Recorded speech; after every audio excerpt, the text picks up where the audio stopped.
I already heat treated one as an example, but there are 6 more that need to be heat treated. Let's start with that, and I'm going to put some geometries on the board for a variety of tools that we're going to make today. Some of them are easy, some of them are a little more, take a little getting the hang of to get them to cut right. Got to play with the geometries. But we can start with these. These are pretty much all ready made. They just need to be heat treated. Figured I could subscribe. Okay, it's done.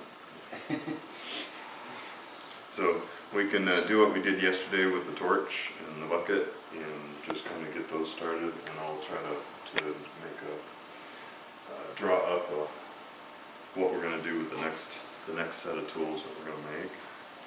Yeah, just got intense heat in there. It just races to the end. You don't have enough time.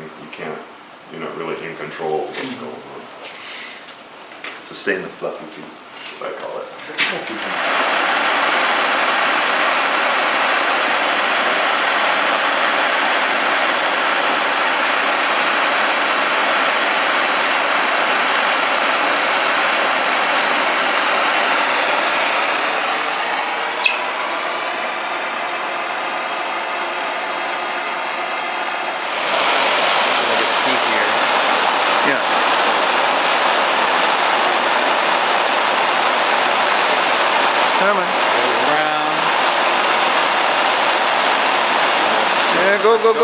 Go, quench.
Check out that dot. Won't focus on it. Oh, well, let me assure your viewers that's a really good dot. That's a really good dot. It's the kind of dot that dreams are made of. That is, in fact, a blurry, out of focus. There it is. Oh wait, no, don't actually get in focus. Now they'll know it's a bad dot. And you're inlaying this wire. You're prepping for the inlay. Yep, this guy's gonna go in here. That's the plan. Cool.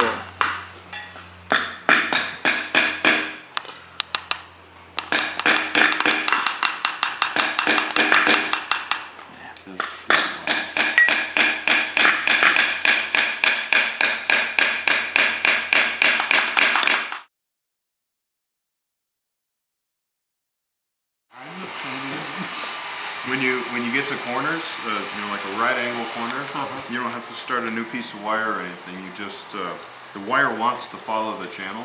I see. So like in a curve, you really don't have to do much at all. You just keep hammering it in, and the wire just automatically aligns itself with the groove. But in a 90-degree corner, you have to kind of help it.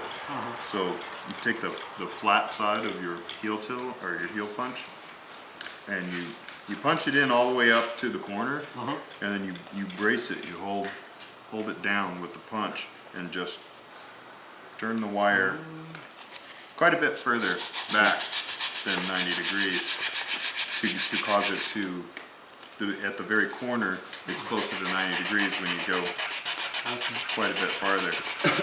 And then it should pop right in. And you can kind of coax it with the punch this way or that way. And you can bend it back.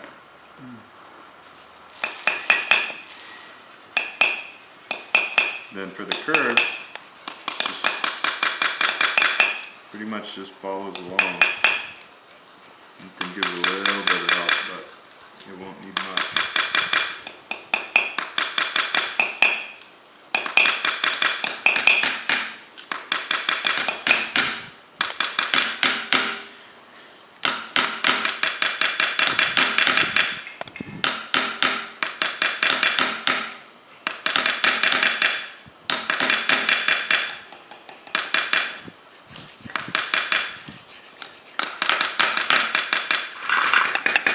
often leads to just gouging the plate up.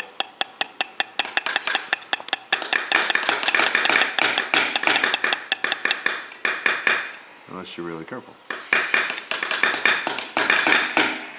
Or skilled.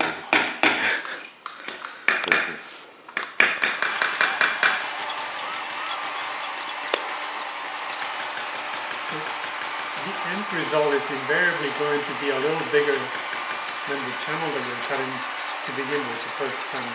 Yeah. Yeah. And so you have to compensate for that ahead of time.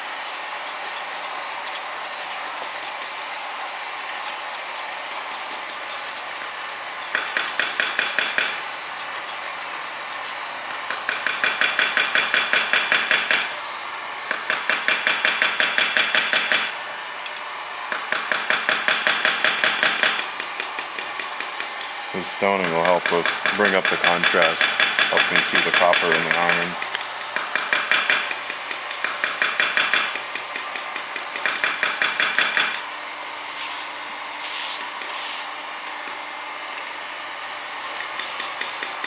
Nice clean right angle.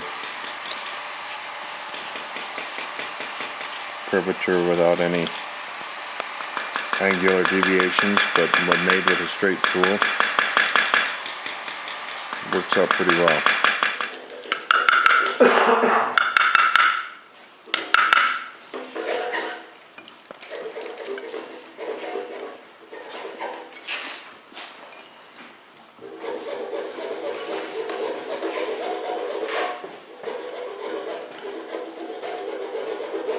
If you're doing something that's like illegal, like olive, and you want to work on this edge, Spin the blank down a little bit more.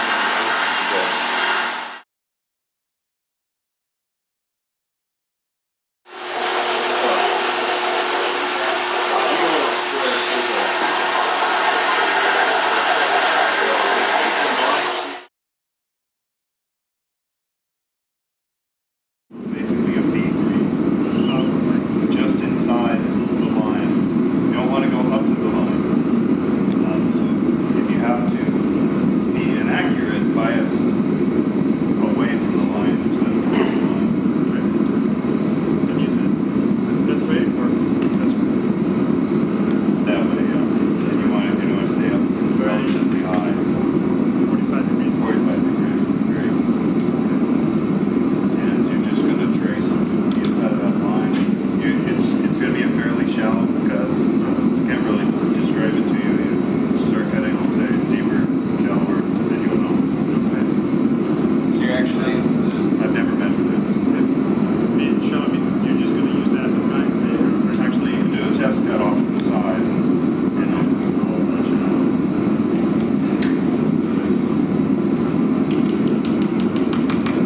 Higher angle. much better.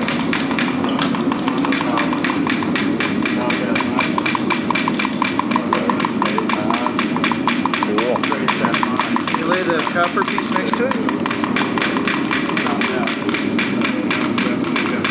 Did that.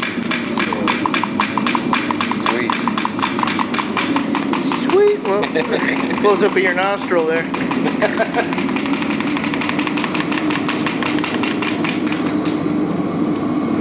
And another one.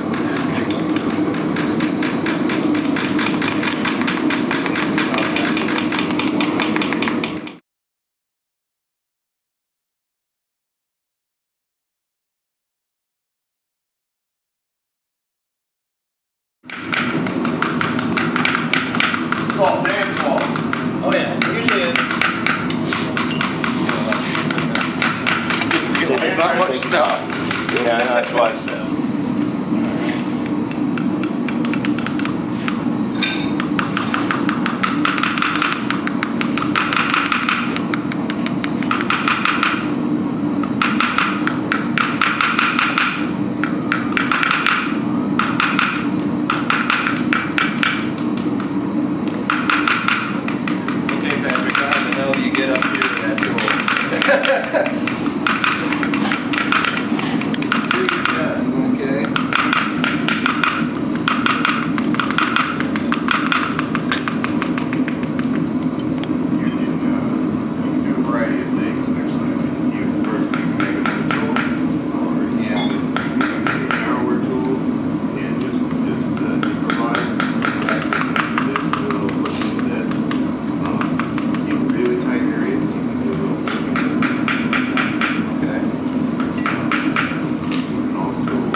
We're synchronized.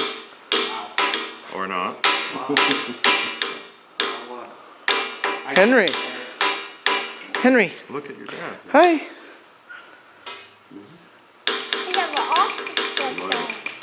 Ah, An octagon hammer? Yeah. Yes. very good. I have numbers. It does. How many sides does my hammer have? One. Oh. Got you on that one. Well, we're filming now.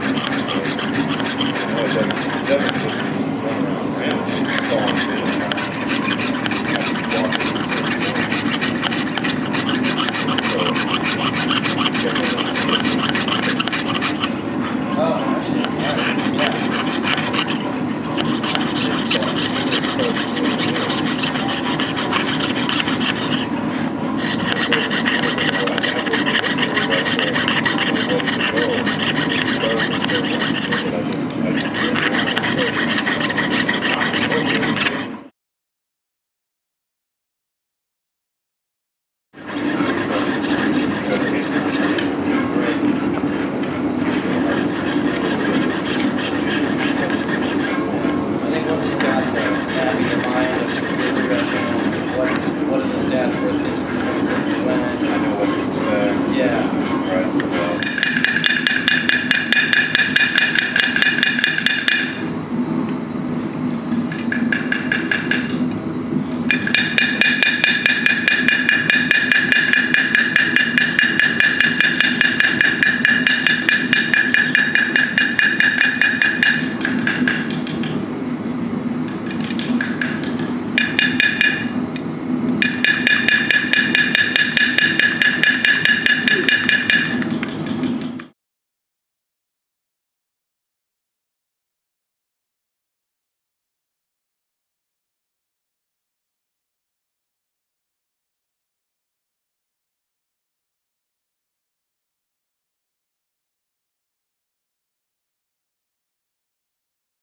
My name's Patrick Hastings, and I just taught a class on classical Japanese metalwork. And I had a blast.